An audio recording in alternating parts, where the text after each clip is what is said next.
नमस्कार मंडळी, मी प्रियंका स्वागत करते अजून एक छानशा ब्लॉगमध्ये। आज धनतेरस होतं। तुम्हा सर्वांना दीपावलीच्या हार्दिक शुभेच्छा। शुभ धनतेरस। आज ना मी तुम्हाला 2 प्रकारच्या शंकरपाळ्याची रेसिपी दाखवणार आहे, जी मी माझ्या पद्धतीने बनवते। आज सुरुवातीला मी ना पहिले पीठ मळून घेत आहे। त्याच्यासाठी हे जे आहेत ना ते मिठाचे जे आहेत शंकरपाळे मी ते बनवते।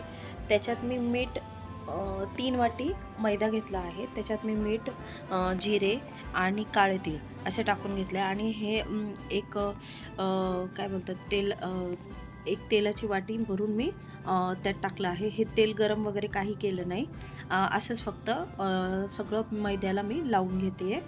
त्यानंतर हे गरम पाणी करून घेते। एकदम असं खूप जास्त गरम नाही, आपल्या हाताला सोसवेल एवढंच गरम पाणी करायचं, खूप जास्त गरम पाणी करायचं नाही।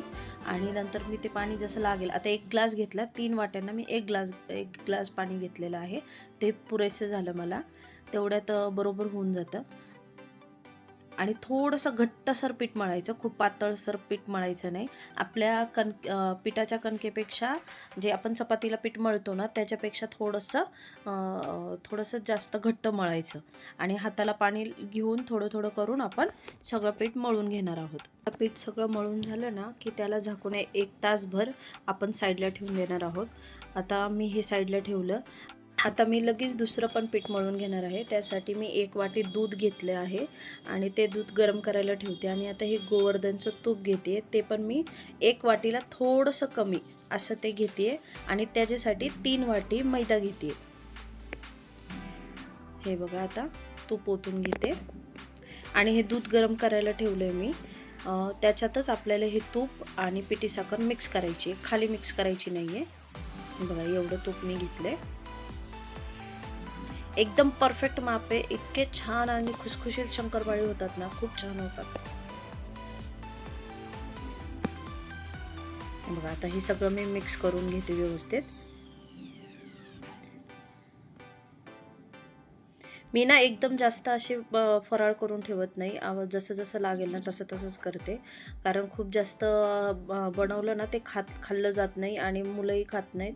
त्यामुळे मी थोडं थोडंच बनवते, जास्त बनवत नाही। जसं लागेल तसं मग मी बनवत असते। आता हे सगळं मिश्रण मी आहे ना मैद्यामध्ये ओतून घेते आणि आता हे खूप गरम आहे ना, त्यामुळे मी चमच्याच्या साहाय्याने त्याला सगळं मिक्स करून घेते। हे बघा, आता थोडं थोडं करून आपण व्यवस्थित सगळं मिक्स करणार आहोत। जसं लागेल तसं तसंच ओतायचं, एकदम सगळं ओतायचं नाही। एकदम ओतलं ना बाकी काय नाही, मग खूपच असं पातळसर होऊन जाईल, त्यामुळं एकदम ओतायचं नाही। आता मी ना थोडंसं किंचितसं मीठ टाकलंय, खूप नाही, थोडंसं टाकलंय आणि हे सगळं आता मी व्यवस्थित मिक्स करून घेते। हा खूप सॉफ्ट असा काय म्हणतात सॉफ्ट पीठ मळून होतं। हे बघा किती सॉफ्ट आहे। ते मी परत थोडंसं टाकते आणि मिक्स करून घेते। मी काय केलं ना, हे थोडंसं शिल्लक राहिलं, मग थोडं त्याला जेवढं लागेल ना तेवढंच मी मैदा परत टाकला आणि मिक्स करून घेतलं। उगाच ते वाया जाईल ना, त्यामुळे मग मी परत टाकून घेतलं। तसं तर हे माझं पीठ तयार झालं होतं, पण मग मी एक्स्ट्रा आणखी थोडंसं मैदा घालून टाकून दिलं। आता हे पण मी व्यवस्थित झाकून ठेवते आणि बघा किती छान शंकरपाळे असे झालेत। असे शंकरपाळे आता मी करून घेतले आणि तेल गरम करून घेतलं आणि त्यानंतर मी थोडे थोडे करून शंकरपाळे आता तळून घेत आहे।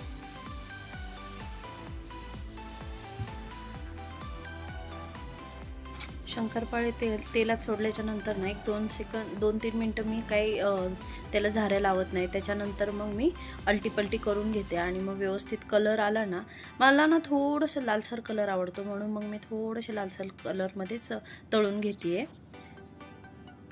हे बघा, आता हे पूर्ण असे सेटल डाऊन झाले ना, म्हणजे बुडबुडे यायचे कमी झाले, ह्याचा मतलब ते पूर्ण तळलेले आहेत। आता मी हे व्यवस्थित काढून घेते। हे बघा, अशा कलरमध्ये असले किती छान छान दिसतात ना, म्हणून मी अशा कलरमध्येच काढते।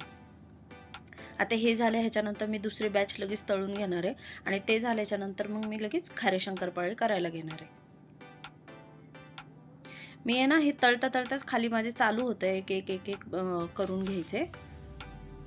हे बघा आता हे खारे शंकरपाळे. खारे शंकरपाळ्याची पारी एकदम थोडीच घ्यायची, खूप जास्त घ्यायची नाही आणि पातळ तुम्हाला शक्य होईल तेवढं पातळ लाटायचे आणि पातळ लाटून मग नंतर त्याला एक डायमंड शेपमध्ये मी कट करून घेतले. हे ना असे एकदम कुडकुडीत लागतात, मस्त खूप टेस्टी लागतात आणि आपण ना ह्याच्यात वेगवेगळा फ्लेवर पण करू शकतो. जसं की तुम्हाला तिखट हवे असतील तर तुम्ही फक्त तिखट टाकू शकता किंवा मग चाट मसाला वगैरे पण टाकू शकता. पुदिन्याची पावडर टाकून तुम्ही ते हल्दीरामचे कसे मिळतात तसेही टाकून बनवू शकता. खूप छान छान प्रकारचं नमकीन तयार होतं हे. हे बघा आता मी ना याला डायमंड शेप चा आकार असा देऊन घेते.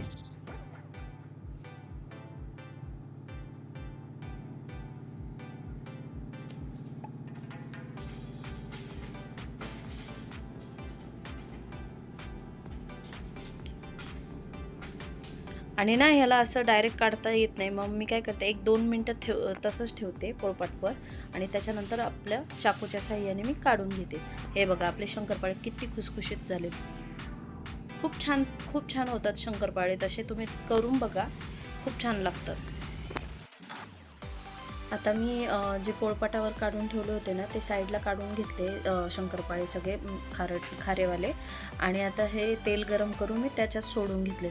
मी ना हे पण थोडेसे लालसर कलरमध्येच तळून घेणार आहे आणि ते तळून झाल्याच्या नंतर मी सगळे साईडला काढून घेते आणि त्याच्यानंतर ना आपण एक मसाला तयार करणार आहे.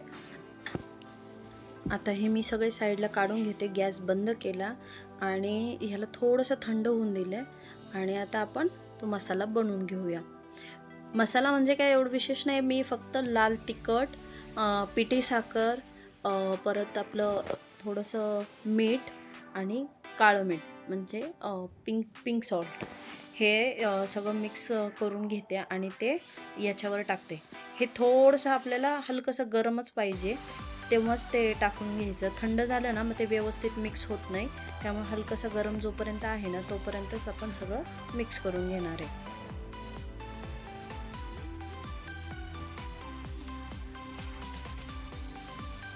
हे बघा हे आता झालं तयार. आपण हे आता सगळं टाकून घेऊया आणि व्यवस्थित मिक्स करूया. तर तुम्हाला दोन्हीही रेसिपी आवडल्या का? आवडल्या असतील तर लाईक, शेअर, सबस्क्राईब करा आणि माझा व्हिडिओ आवडत असतील तर मला नक्की कमेंट करून सांगा. चला तर मग भेटूया परत पुढच्या ब्लॉगमध्ये. तोपर्यंत बाय.